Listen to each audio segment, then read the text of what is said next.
വീണ്ടും പുതിയ രാഷ്ട്രീയ നാടകങ്ങൾക്കാണ് തമിഴകം സാക്ഷ്യം വഹിച്ചുകൊണ്ടിരിക്കുന്നത്. പ്രസംഗം തുടർന്നു. ശശികലയ്ക്കെതിരെ DMK പ്രസിഡിയം ചെയർമാൻ മധുസൂദനൻ തെരഞ്ഞെടുപ്പ് കമ്മീഷണർക്ക് പരാതി നൽകി. ശശികലയെ ജനറൽ സെക്രട്ടറി ആക്കിയതിനെതിരെയാണ് പരാതി. അതിനിടെ മധുസൂദനെ പാർട്ടിയിൽ നിന്നും പുറത്താക്കിയതായി ശശികല അറിയിച്ചു. പകരം സെങ്കോട്ടയ്യനെ നിയമിച്ചതായും ശശികല. എന്നാൽ തന്നെ നീക്കം ചെയ്യാൻ ആർക്കും അധികാരമില്ലെന്ന് മധുസൂദനൻ പ്രതികരിച്ചു. ഭരണപ്രതിസന്ധിക്കിടെ ഗവർണറുടെ തീരുമാനം ഉടനുണ്ടായേക്കും. വിവരങ്ങളുമായി മനു ചേരുന്നുണ്ട്. മനു, പുതിയ സംഭവങ്ങൾ ഒരുപക്ഷെ നിലവിലത്തെ നാടകത്തിന്റെ സാഹചര്യങ്ങൾ വീണ്ടും ഒന്നുകൂടി ഊട്ടി ഉറപ്പിച്ചുകൊണ്ടാണ് പുതിയ സംഭവങ്ങൾ ഉണ്ടായിരിക്കുന്നത്. എന്തൊക്കെയാണ് ഏറ്റവും പുതിയ സംഭവവികാസങ്ങൾ? തീർച്ചയായിട്ടും സൗമ്യ, തമിഴ്നാട്ടിൽ രാഷ്ട്രീയ കരുനീക്കങ്ങൾ രണ്ട് ഭാഗത്തു നിന്നും ഉണ്ടാകുന്ന ഏറ്റവും പുതിയ വിശദാംശങ്ങളാണ് ഇപ്പോൾ പുറത്തു വന്നുകൊണ്ടിരിക്കുന്നത്.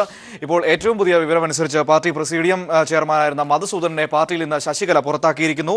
എന്നാൽ തന്നെ പുറത്താക്കാൻ ആർക്കും അധികാരമില്ല. താൻ മുതിർന്ന നേതാവാണ്, താനാണ് പ്രസിഡിയം ചെയർമാൻ, തന്നെ നിയമിച്ചത് ജയലളിതയാണ് എന്ന് മാത്രമല്ല ശശികല താൽക്കാലിക ജനറൽ സെക്രട്ടറിയാണ്, അതുകൊണ്ട് അവർക്ക് തന്നെ പുറത്താക്കാൻ അധികാരമില്ല എന്ന് മധുസൂദനൻ പ്രതികരിച്ചിരിക്കുന്നു. അങ്ങനെ രാഷ്ട്രീയ നീക്കങ്ങൾ കൊണ്ട് സജീവമായിരിക്കുകയാണ്.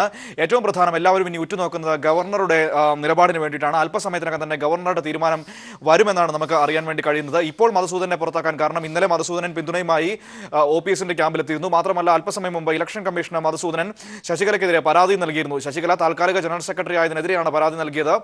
DMKയുടെ ഭരണഘടനയനുസരിച്ച് താൽക്കാലിക ജനറൽ സെക്രട്ടറി എന്നൊരു പോസ്റ്റ് ഇല്ല. മാത്രമല്ല തുടർച്ചയായ 5 വർഷം പ്രാഥമിക അംഗത്വമുള്ളവർക്ക് മാത്രമാണ് ഭാരവാഹിത്വം ഏറ്റെടുക്കാൻ കഴിയുകയുള്ളൂ. ശശികലയ്ക്ക് 5 വർഷം തുടർച്ചയായി പ്രാഥമിക അംഗത്വമില്ല. അവരെ നേരത്തെ ജയലളിത പാർട്ടിയിൽ നിന്ന് പുറത്താക്കിയിരുന്നു. അതിന് 1.5 വർഷം കഴിഞ്ഞതിന് ശേഷമാണ് പിന്നീട് തിരികെ എടുത്തത്. അതുകൊണ്ട് ഇപ്പോൾ 5 വർഷം തുടർച്ച ഇല്ല എന്നും ചൂണ്ടിക്കാട്ടിയാണ് ഇലക്ഷൻ കമ്മീഷന് പരാതി നൽകിയത്. ഇതിനെതിരെയാണ് അദ്ദേഹത്തെ പുറത്താക്കിക്കൊണ്ട് ശശികല മറുനീക്കം നടത്തിയിരിക്കുന്നത്. സെങ്കോട്ടയ്യനെ പുതിയ പ്രസിഡിയം ചെയർമാനായും നിയമിച്ചു കഴിഞ്ഞിരിക്കുന്നു. എന്നാൽ അതേസമയം ഏറ്റവും പ്രധാനപ്പെട്ട മറ്റൊരു കൗതുകകരമായ വാർത്ത വരുന്നത് ഈ MLA-മാരെ താമസിപ്പിച്ചിരിക്കുന്ന റിസോർട്ടിലേക്ക് പനീർശെൽവം പോയേക്കും എന്ന തരത്തിലുള്ള ഒരു സൂചനകൾ വരുന്നുണ്ട്. അത് പക്ഷേ ഇതുവരെ അതിലൊരു കൺഫർമേഷൻ അവസാനമായും ഔദ്യോഗികമായും ലഭിച്ചിട്ടില്ല. അതിന്റെ തുടർ നടപടികൾ എന്താണെന്ന് നമുക്ക് പിന്നീട് മാത്രമേ അറിയാൻ കഴിയുകയുള്ളൂ. അതേസമയം MLA-മാരെ തട്ടിക്കൊണ്ടു പോയതിനെതിരെ DGPക്ക് പരാതി നൽകിയിരിക്കുകയാണ്. ശ്രീവൈകുണ്ഠം MLA ഷൺമുഖനാഥനാണ് MLA-മാരെ തട്ടിക്കൊണ്ടുപോയി ശശികല എന്ന് ആരോപിച്ചുകൊണ്ട് പരാതി നൽകിയിരിക്കുന്നത്. ശശികലയും ഒപ്പം തന്നെ മന്ത്രി എടപ്പാടി പളനിസ്വാമിയുമാണ് ഈ നീക്കത്തിന് പിന്നിൽ ഉള്ളത് എന്നാണ് പരാതി നൽകിയിരിക്കുന്നത്. ഒപ്പം തന്നെ DGP രാജേന്ദ്രനും ചീഫ് സെക്രട്ടറി ഗിരിജ വൈദ്യനാഥനും മുഖ്യമന്ത്രി പനീർശെൽവവുമായി കൂടിക്കാഴ്ച നടത്തി സംസ്ഥാനത്തെ സ്ഥിതിഗതികൾ ചർച്ച ചെയ്തു എന്നാണ് അറിയാൻ വേണ്ടി കഴിയുന്നത്. നേരത്തെ ഇവർ ഗവർണറുമായും ചർച്ച നടത്തിയിരുന്നു, DGPയും ചീഫ് സെക്രട്ടറിയും. തുടർന്ന് ഗവർണറുടെ നിർദ്ദേശം വന്നിരുന്നു DGPയോട് ഈ റിസോർട്ടിലേക്ക് പോകാൻ വേണ്ടി. മാത്രമല്ല തമിഴ്നാട് ഹൈക്കോടതി ഇന്ന് ഈ കേസ് പരിഗണിച്ചിരുന്നു. MLA-മാരെ തട്ടിക്കൊണ്ടുപോയി എന്ന് ബന്ധപ്പെട്ട ഹേബിയസ് കോർപ്പസ് പരിഗണിച്ചിരുന്നു. അപ്പോൾ MLA-മാർ എവിടെയെന്ന്, DMK MLA-മാർ എവിടെയെന്ന് കോടതി ചോദിച്ചിരുന്നു. അവരെ കണ്ടെത്താൻ നിർദ്ദേശം നൽകിയിരുന്നു. അതിനെ തുടർന്ന് ഗവർണർ DGPയെ വിളിപ്പിക്കുകയായിരുന്നു.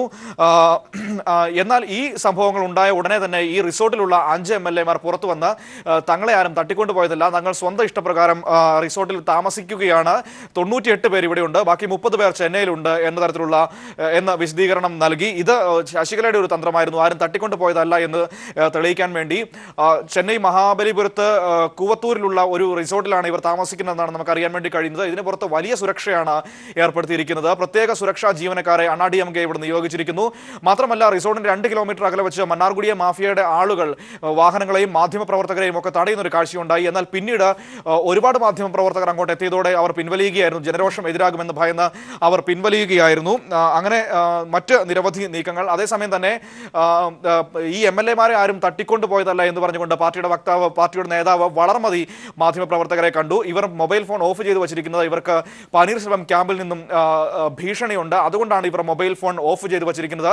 അവർ സ്വന്തം ഇഷ്ടപ്രകാരം മാത്രമാണ് അവിടെ താമസിക്കുന്നത്. അവരെ ഭീഷണിപ്പെടുത്തുന്നത് പനീർശെൽവമാണെന്നായിരുന്നു വളർമതിയുടെ പ്രതികരണം വന്നത്. എന്നാൽ പിന്നീട് അല്പസമയത്തിനകം തന്നെ ഈ പ്രതികരണം വന്ന അല്പസമയത്തിനകം തന്നെ പനീർശെൽവം ക്യാമ്പും പനീർശെൽവത്തിന്റെ നേതൃത്വത്തിൽ മാധ്യമപ്രവർത്തകരെ അഭിമുഖീകരിക്കുകയുണ്ടായി. ഇതിൽ മുതിർന്ന നേതാവ് പൊന്നുസ്വാമി പറഞ്ഞത് തട്ടിക്കൊണ്ടു പോയിരിക്കുക തന്നെയാണെന്നാണ് പറഞ്ഞത്. അത് ശശികലയാണ് അതിന് പിന്നിൽ പ്രവർത്തിച്ചിരിക്കുന്നത് എന്നും പറയുന്നു. മാത്രമല്ല പനീർശെൽവത്തിനാണ് തമിഴ്നാടിനെ നയിക്കാൻ യോഗ്യത, അമ്മ നയിച്ച വഴിയിലൂടെ തമിഴ്നാടിനെ അദ്ദേഹം നയിക്കും, അതുകൊണ്ട് എല്ലാ MLA-മാരും പനീർശെൽവത്തിനെ പിന്തുണയ്ക്കണം എന്ന് അദ്ദേഹം പറയുകയുണ്ടായി. ഒപ്പം തന്നെ പനീർശെൽവം പറഞ്ഞത് MLA-മാർ ആരും ഭീഷണിക്ക് വഴങ്ങരുത്, നിങ്ങളുടെ സ്വന്തം ഇഷ്ടത്തിനനുസരിച്ച് നിങ്ങൾ കാര്യങ്ങൾ തീരുമാനിക്കണമെന്നാണ് പനീർശെൽവം പറഞ്ഞത് എന്ന ഏറ്റവും പുതിയ വിശദാംശങ്ങളാണ് ഇപ്പോൾ നമുക്ക് പുറത്തു വന്നുകൊണ്ടിരിക്കുന്നത്. സൗമ്യ, മനുവാണ് വിവരങ്ങൾ നൽകിയത്. രാഷ്ട്രീയ നാടകങ്ങൾ പുതിയ വഴിത്തിരിവിലേക്ക് കടന്നിരിക്കുകയാണ്.